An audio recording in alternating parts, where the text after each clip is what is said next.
Setting बिगड़ती है। Setting भी बिगड़ती है और मेन कारण क्या होता है कि जैसे जैसे लगाते जाते हैं तो जो हमारा डस्ट डालने का काम था वो हम पूरा कर लेते हैं। जितने भी हमारे रूम थे हम सभी में डस्ट वगैरह डाल देते हैं।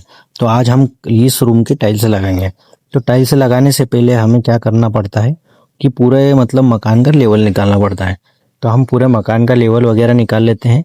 उससे क्या होता है कि हमें पता चल जाता है कि हमें ज़मीन में कितना माल लेना है और कितना नहीं लेना।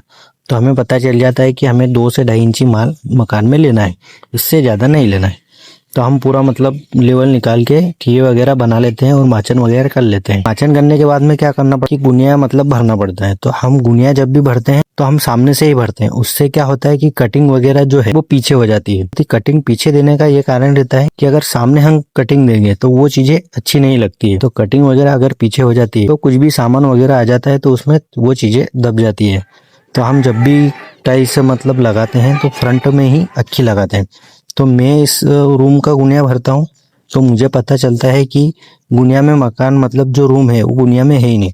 तो मैं क्या करता हूँ, जो एक दीवार जो रहती है उसको सीधी कर लेता हूँ और कटिंग वगैरह जो है वो तीनों साइड दे देता हूँ। तो टाइल्स जो है वो बीच में पूरी मतलब कच्ची वगैरह मैं कर लेता हूँ, बीच बीच में कच्ची कर लेता हूँ और आइट साइड की कटिंग वगैरह नाप नाप के एक एक मतलब एक एक टुकड़े को हम नपती वगैरह करके कटिंग वगैरह करके तो क्लियर मतलब पूरा कर लेते हैं। फिर हमारा काम होता है टाइल्स लगाने का। तो हम जो टाइल्स है हम कच्ची तो सामने से ही करते हैं, फ्रंट से ही कच्ची करते हैं। और जो लगाने की जो प्रोसेस रहती है वो हम क्या करते हैं, सामने से नहीं लगाते। अगर हम उसे सामने से लगाएंगे तो फिर क्या होगा कि उसी टाइल्स के ऊपर हमें चलना पड़ेगा। इससे कि क्या होगा कि टाइल्स अगर हम राला डाल के लगाते हैं तो उससे क्या होता है कि सेटिंग बिगड़ती है। सेटिंग भी बिगड़ती है और मेन कारण क्या होता है कि जैसे जैसे लगाते जाते हैं तो सीमेंट सेट होती जाती है। उसकी पकड़ अगर हम उसके ऊपर चलेंगे तो उसकी पकड़ कमजोर हो जाएगी, जिससे कि भविष्य में टाइल्स से डब डब बजने लग जाएगी या तो फिर ऊपर नीचे हो सकती है। तो हम जब भी रूम लगाते हैं तो कटिंग तो हम मतलब पीछे ही देते हैं, तो फ्रंट से स्टार्ट करते हैं कच्ची करना। पर हम जो लगाते हैं तो वो फ्रंट से नहीं लगाते, हम